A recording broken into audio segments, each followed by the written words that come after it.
Welcome to this week's Bible Topics discussions. It's good to have you back. Today's discussion is about the New Age movement.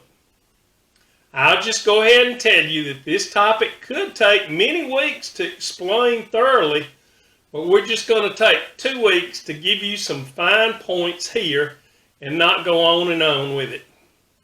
First of all, what is the New Age? Well, it's a bit of a conglomeration.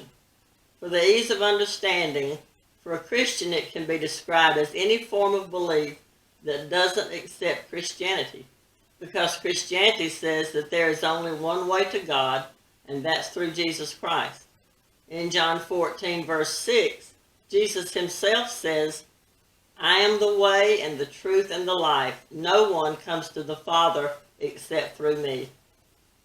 The New Age says that there are many ways to the Father or to heaven. In fact, it seems that they will accept any way except through Jesus. It appears that they'll let you join in with them, and you can even bring Jesus with you, but you can't bring your belief that he's the only way.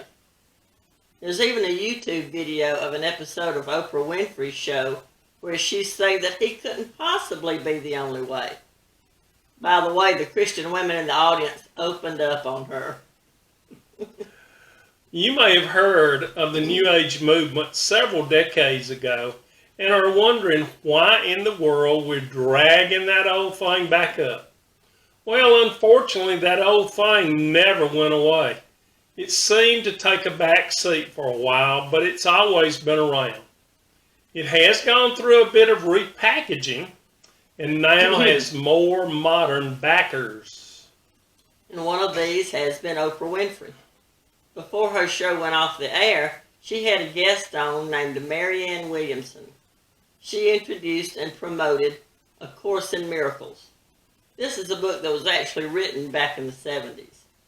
Sales climbed steadily through the 80s, but really burst at the seams when it was featured on Oprah's show with Marianne Williamson in 1992.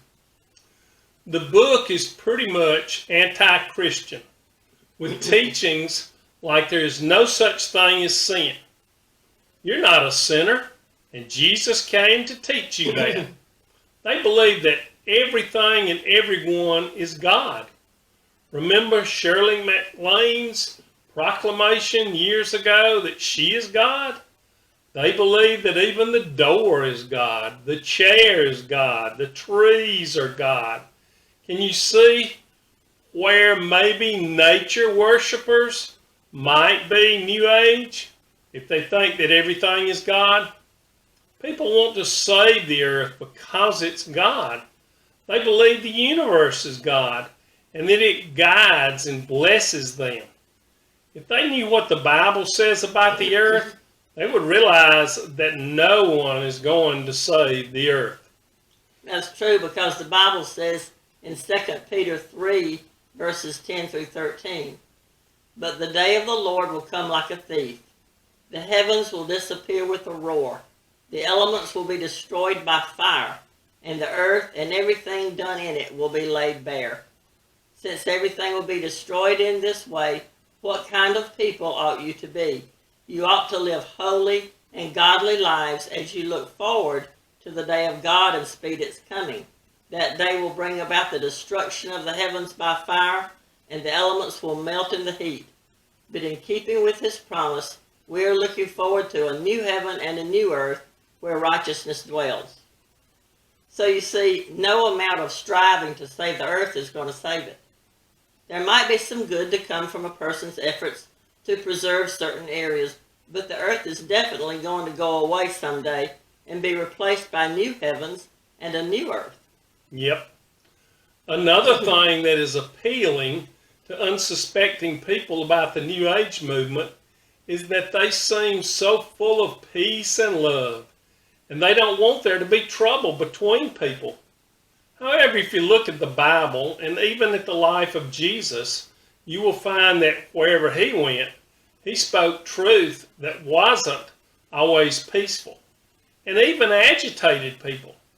That was because he loved people so much that he didn't want them to miss life's truths. his truths. He spoke of sin, which wasn't always popular. But he also spoke of how to be forgiven of sin and how to avoid sin. The New Age folks just want to ignore sin to the point of saying, you don't sin. That's a lie from Satan. If people believe this New Age satanic lie, they go nowhere but hell for eternity. This is something Jesus Christ gave his life for, yet rose again to new life to show us that we belong to him. If we follow him, and he'll take us to heaven for eternity. Friends, stay close to Jesus. Don't let the lies of Satan and this world drag you into the New Age. Stay in the Bible and in prayer to God, the real God, the God who died for you and rose again. There is plenty more to say, and we'll try to cover as much next week as we can on this topic and finish it up. But really, it could go on for weeks. You may want to do a search for New Age this week and see what all you can read about it. It's fascinating, but so far off from Jesus. That's true. Well, that's it for this week. We hope you got something of value today, and will join us next week for the conclusion of the discussion of the New Age movement. Please like, comment, and share.